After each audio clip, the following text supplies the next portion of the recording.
주말 사이에 현직 대통령 부인 김건희 여사가 검찰 조사를 받았다면서요, 박성배 변호사님. 그제 토요일에 서울중앙지검이 김건희 여사를 도이치모터스 주가 조작 의혹, 명품백 수수 의혹으로 비공개로 소환하여 대면 조사를 실시했습니다. 도이치모터스 주가 조작 의혹은 고발된 지 4년 만, 명품백 수수 의혹은 고발된 지 7개월 만에 첫 대면 조사입니다. 그런데 조사 장소가 서울중앙지검 청사가 아니라 대통령 경호처 관리 부속 청사였습니다. 이 검찰은 경호와 안전상의 이유로 제3의 장소를 택했다고 합니다. 김 여사 측은 성실히 조사에 임했고 사실 그대로 진술했다고 설명했습니다. 네. 사실 지금 이 검찰 조사를 받았다는 게 서울중앙지검이 아니라 방금 어디라고 말씀해 주셨는데 사실 일반인들은 그 장소가 어딘지도 모를 거예요. 어디 있나 보다 부속 청사라는데 제3의 장소라는데 어딘지도 모르지만 어쨌든 거기서 즉 검찰청사가 아닌 제3의 장소에서 받았다는 건데 가장 관심이 가는 대목은 하재근 평론가님, 현직 대통령 부인으로선 처음으로 검찰 조사를 받았다는 거 아니에요, 지금? 네, 그러한 이제 역사적인 기록이 남게 됐는데 과거에 2004년에 이순자 여사도 그 전두환 씨 비자금 관련해서 검찰 조사를 받은 적이 있거든요. 네. 근데 그때는 전두환 대통령 퇴임 이후였고, 그리고 권양숙 여사도 2009년에 조사를 받은 적이 있는데 그때도 노무현 대통령 퇴임 후였고, 아하. 그리고 김윤옥 여사도 이명박 대통령 재임 시기에 2012년에 조사를 받은 적이 있었는데 그때는 서면 조사였었거든요. 이번에 김건희 여사가 사상 최초의 현직 대통령 부인 소환 조사의 주인공이 됐는데, 그것도 대면 조사라는 거잖아요. 대면 조사의 주인공이 어허. 됐는데 다만 포토라인에는 서지 않았습니다. 아하. 자, 그런데 그렇다면 그 말인즉슨 조사는 즉 대면 조사는 했는데 여러분도 주말 사이에는 모르고 계셨잖아요. 즉 비공개로 조사한 것을 두고 지금 특혜 논란이 일고 있어요. 그렇다면 김건희 여사에 대해서 검찰 수사가 이루어진 건데 검찰의 제일 최고 수장은 누구예요? 검찰총장이잖아요. 근데 검찰총장이 이걸 몰랐답니다. 관련 얘기 들어보시고 이어가 보도록 하겠습니다. 국민들께 여러 차례에 걸쳐서 우리 법 앞에 예외도 특혜도 성역도 없다고 말씀드렸습니다. 그러나 대통령 부인 조사 과정에서 이러한 원칙이 지켜지지 않았고 결과적으로 국민들과의 약속을 지키지 못하였습니다. 일선 검찰청에서 어떠한 보고도 받지 못하였습니다만 제대로 이끌지 못한 것도 모두 제 책임이라고 생각합니다. 2년 2개월이나 검찰총장의 역할을 했기 때문에 제가 이 자리에 무슨 여한이 있고 또 무슨 미련이 남아 있겠습니까? 다만 국민과 헌법 원칙을 지키겠다는 약속을 했기 때문에 제가 할 수 있는 일을 최선을 다해서 하고 그것이 부족하다고 하면 제 거취에 대해서 판단해 보도록 하겠습니다. 지금 최진모 교수님, 네. 이원석 검찰총장 얘기를 들어보면 법 앞에 예외도 성역도 특혜도 없다고 국민께 말씀을 드렸던 자신의 말이 즉 원칙이 지켜지지 않았다. 즉 그 말은 왜 비공개로 조사해서 국민들이 까마득히 모르게 했느냐. 그것도 있고 또 왜 제3의 정사 검찰청사가 아니라 왜 제3의 장소에서 조사하냐 요즘 복합적인 내용을 담고 있는 것 같아요. 그렇습니다. 왜냐하면 이제 알려지기로는 경호처에서 사용하는 건물인 걸로 알려지고 있어요. 지금 조사한 장소가. 그럼 경호처는 김건희 여사를 경호하는 곳이잖아요. 그곳에서 조사를 했다는 것은 검찰이 결국 출장 가서 조사를 했다 이렇게 볼 수밖에 없을 것 같습니다. 예를 들면 검찰청사라든지 예컨대 공개적 소환 안 하더라도 예를 들면 비공개 소환을 해서 기자들에게 사진 찍히는 건 피하는 거 그 정도는 제가 볼 때 국민들도 어느 정도 이해를 할 거예요. 그러나 검찰청사가 아닌 다른 곳에서 조사를 한 것에 대해서 상당히 좀 국민들이 좀 특혜를 받았다고 의문을 가질 것이고 그 부분에 대해서 아마 이제 검찰총장이 얘기를 하고 있는 것 같아요. 본인은 여러 번 지금 본인도 얘기했지만 예외 없이 동일한 기준으로 대통령 부인에 대한 조사도 하겠다라고 얘기했는데 그걸 지키지 못한 부분에 대해서 국민들께 죄송하다고 사과를 직접 했으니까요. 네. 그래서 이런 부분들이 이제 검찰총장 입장에서는 상당히 곤혹스러운 부분이에요. 그리고 총장이 패싱됐다는 논란이 있기 때문에 이 부분도 본인의 거취와 연관돼서 어떻게 할지 고민을 깊이 할 수밖에 없는 상황이고요. 네. 타임라인을 좀 보면 20일 날 조사가 이루어졌는데 19일 저녁에 서울중앙지검 수사팀하고 김건희 여사 측이 대면 조사 일시와 장소를 협의한 걸로 보여지고요. 그리고 나서 이제 20일 날 그 당시에 이제 조사가 원래 일반적으로는 대통령 부인 정도 되면 상당히 이제 중요한 인물이잖아요. 그래서 검찰총장한테 보고를 하는 게 일반적인데 보고가 이루어지지 않은 것 같고, 그리고 20일 날 오후 1시 30분에 도이치모터 주가 조작 관련 조사를 시작을 했고요. 그리고 나서 8시에 명품백 수수 의혹 조사로 전환을 해서 두 가지 조사가 끝났고, 그리고 나서 11시 30분 밤입니다. 서울중앙지검에서 제3의 장소에서 김건희 여사를 조사 중이라는 보고를 최초로 이원석 총장이 하게 된 거죠. 그러니까 조사가 거의 마무리 단계에 들어섰을 때 보고를 한 것, 이게 이제 논란이 되고 있는 상황이고요. 네. 그리고 이제 그 다음 날 20일 새벽 1시 20분에 김건희 여사를 대면 조사를 종료하고 조사가 마쳐진 것으로 보여집니다. 네. 지금 이게 후폭풍 논란이 커지는 대목은 앞서도 잠깐 오늘 그 이원석 검찰총장이 출근길에 했던 그 발언에도 있습니다만, 그동안 이원석 검찰총장은 검찰 수사에 그 어떤 특혜도 성역도 없음을 강조해 왔기 때문이 아닐까요? 관련 예전에 했던 얘기 좀 들어보시고 이어가 보도록 하겠습니다. 우리 법 앞에 예외도 특혜도 성역도 없다. 그러한 원칙과 기준을 우리가 견지해야 한다는 것을 늘 강조하고 있고, 소환조사 필요성은 어떻게 보십니까?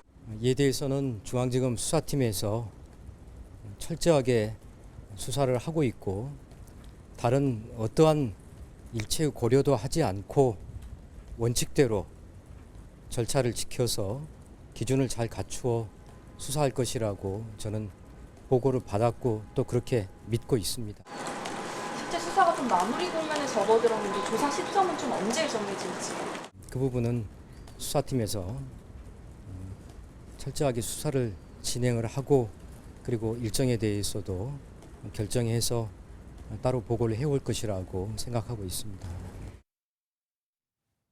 허주연 변호사님, 앞서 그 시간대의 흐름을 보면 이 김건희 여사에 대한 검찰 조사 시간대 흐름을 보면 오후 11시 30분, 즉 자정이 다 된 시점에 그때 서울중앙지검이 이원석 총장한테 제3의 장소에서 지금 김건희 여사를 조사 중입니다라고 보고는 했어요. 보고를 아예 안 한 건 아니고 보고는 했어요. 그런데 혹시요,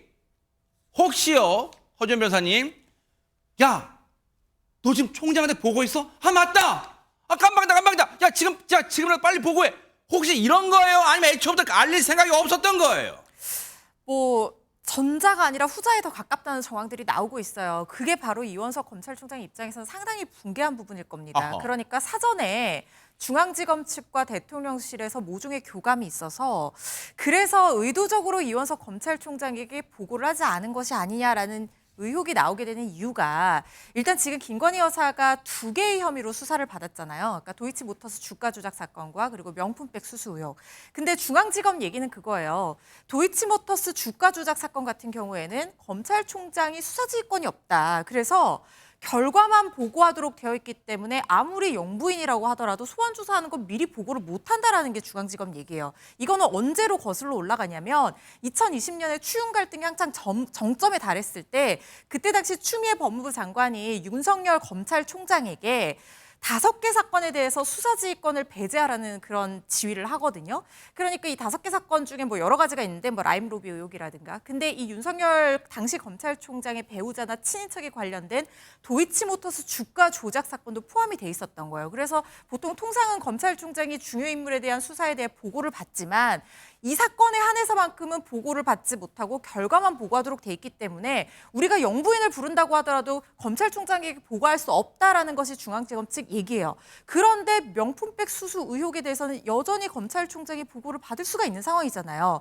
그런데 우리가 상식적으로 생각했을 때 영부인같이 소환하기 어려운 사람을 부르면서 네. 그 자리에서 수사하면서 갑자기 우리 명품백 사건도 수사할 건데 그거에 대해서 지금 답변해 주실 수 있으세요? 이렇게 말하기는 상당히 부담스럽거든요. 아마 미리 조율이 있었을 거라는 생각이 드는데 MBN이 취재를 해봤더니 그런 조율이 있었다고 합니다. 네. 명품 가방 수수 의혹에 대한 조사를 할 때 네. 그때 도이치모터스 조사 일정 조율하는 그 과정에서 사실상 가방 수수 의혹에 대한 내용에 대해서도 조사하겠다는 조율이 이루어졌다는 거예요. 그래서 조사 장소를 정하면서 네. 미리 그 내용에 대해서도 미리 준비했던 걸로 밝혀지고 있는데 그렇다고 하면 중앙지검에서 반쪽짜리 수사 지휘권을 핑계 삼아서 미리 보고를 하지 않고 패싱한 것이 아니냐 이런 의혹이 나올 수가 있는 거죠. 도이치모터스 주가 조작 사건을 조사하던 중 갑자기 명품 가방 수수 의혹에 대해서 그 얘기가 나와서 검찰총장에게 너무 시간이 촉박해서 갑자기 이게 이루어진 거라서 총장한테 보고를 못했습니다. 지금 이랬다는 거 아니에요, 지금 최재문 교수님? 그게 이제 상식적으로 납득이 좀 안 되죠. 왜냐하면 이 사안을 조사할 때 대통령 부인을 여러 번 부를 수가 없어요. 사안이 다른 두 사건이라 하더라도 네. 한 번 불러서 조사를 끝내야 돼요. 네. 이걸 또 이번에 부르고 또 며칠 있다가 또 오라고 하고 이럴 수가 없잖아요. 그렇기 때문에 대체적으로 두 사건에 대해서 같이 조사가 이루어질 거라는 전망이 있었고 실제 MBN 취재 결과도 보면 조율이 된 것으로 보여져요. 예를 들면 여기에 대한 조사도 할 테니까 준비를 해오세요라든지 변호사와 또 협의할 때 네. 이런 부분은 조사도 함께 하겠습니다. 어차피 한 번 나오시면 또 나오시기 힘드시니까 조사하는 과정 두 개를 함께 하겠습니다. 얘기가 이루어진 걸로 보여집니다. 여러 정황으로 보면. 그렇기 때문에 이걸 몰라서 예컨대 갑자기 조사를 해서 이렇게 됐다? 그건 좀 말이 안 된다고 저는 생각해요. 일반적으로 그렇고. 그래서 지금 현재 이 서울중앙지법에서 말하는 이 내용은 검찰총장한테 보고해야 할 내용에 대해서 패싱된 거에 대한 논란이 되니까 해명을 했지만 그 자체가 상식적인 선이나 또는 조사의 여러 가지 취재의 내용들로 기준으로 본다고 하면 사실이 아니라 네. 해명을 위한 해명을 한 게 아닌가 이렇게 의심이 되는 상황이라고 말씀드릴 수 있겠습니다. 왜냐하면 그도 그럴 것이 허준 변호사 혹시 알고 계시면 한번 말씀해 보세요. 제가 알기로는 이 도이치모터스 주가 조작 사건을 맡고 있는 부서와 서울중앙지검에 그리고 명품 가방 수수 의혹을 맡고 있는 건 제가 알기로는 반부패 수사부인 걸로 알고 있고 부서가 달라요. 그러니까 이걸 물어보려면 도이치모터스 주가 조작 사건을 수사하는 이 부가 갑자기 명품 가방 수수 의혹도 물어볼 수는 없는 거 아니에요. 그러면 명품 가방 수수 의혹을 물어보겠다는 것은 이미 그 전에 어느 정도 여기서 답변을 하겠다는 게 돼야지 반부패 수사부가 가서 이 조사하고 물어보는 거 아니에요? 그렇죠. 그리고 이거는 피의자로 지금 보이는 그러니까 김건희 여사의 어떤 방어권 행사를 위해서라도 이 부분에 대해서는 미리 조율이 돼야 되는 것이 맞는 부분이거든요. 이거는 나중에 조사를 받는 사람 입장에서 만약에 미리 알지 못했던 어떤 혐의를 적용해가지고 수사를 갑자기 개시를 한다라고 하면 이건 문제가 될 여지도 있는 부분입니다. 그래서 이 부분은 미리 조율이 됐다고 보는 것이 맞는 것이고 특히 김건희 여사 같은 영부인을 불러서 수사를 하면서 그 부분에 대해서 미리 물어보겠다. 변호사에게 준비를 해라. 답변을 준비를 해라. 이런 부분에 대한 조율이 이루어지지 않았다고는 상식적으로 좀 생각하기가 어렵습니다. 그렇죠. 상식적으로 갑자기 맞다 생각나는데 우리 그 명품 가방 수수도 지금 국민적 의혹이 일고 있으니까 이참에 오신 김에 물어볼게요. 답변하실 수 있죠? 그러면 그 김건희 여사 변호인 측이 오케이 콜 온 김에 시간 없으니까 오늘 물어보세요. 할 건가요? 상식적으로 이거 좀 납득이 되지 않잖아요. 그러다 보니까 이걸 두고 여야 정치권도 공방을 벌이고 있어. 얘기 들어보시고 이어가 보도록 하겠습니다. 이원석 검찰총장은 바지 사장도 못 되는가 봅니다. 김건희 황제 특혜 조사 사실조차 까맣게 모르고 있었다니 피의자가 지정한 장소에 쪼르르 달려가는 검사가 있었습니까? 언제부터 검사가 출장 서비스맨이었습니까? 검찰총장이 보고를 못 받게 하고 수사 지휘권을 박탈한 게 바로 민주당 문재인 정권의 추미애 법무부 장관이었습니다. 오히려 검찰총장에게 사전 보고를 하게 되면 담당 검사가 검찰청법을 위반하게 됩니다. 대통령 등 경호법상 영부인은 엄연한 경호 대상입니다. 경호 문제가 없는 장소에서 비공개로 조사하는 것은 합당한 조치입니다.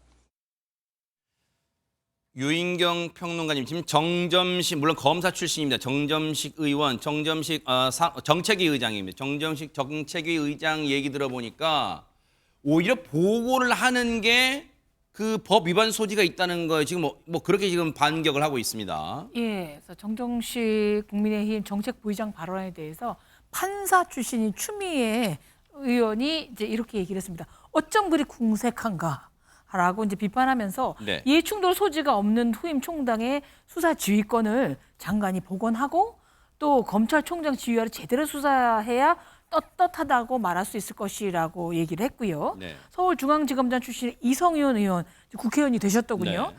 중앙지검이 이원식 검찰총장에게 전날 밤 11시 35분 경에야 김 여사 조사 사실을 사후 보고한 것에 대해서 이건 정말 총장 지휘권이 배제됐다는 핑계를 대는데 네. 원래 지휘권이 배제되면 그럼 보고를 할 필요도 없다. 하면 안 된다라고 이제 했습니다.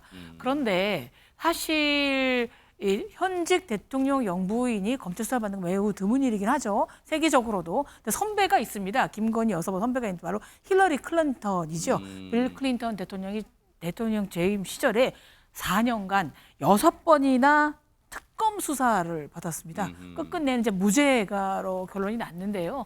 김건희 여사에게도 여당 야당 뭐 본질 가릴 거 없이 떳떳하게 검찰 조사를 좀 받으시고 4년간 6번이나 받은 선배도 있으니 좀 정당하게 해야 정치권도 국민들도 안심을 할 수 있을 것 같습니다. 일단은 소환 조사는 뭐 물론 제3의 장소입니다만 대면 조사를 했어요. 이제 검찰 조사는 이루어졌기 때문에 앞으로의 수사 상황이 어떻게 흘러갈지는 차분하게 따라붙어 보도록 하겠습니다.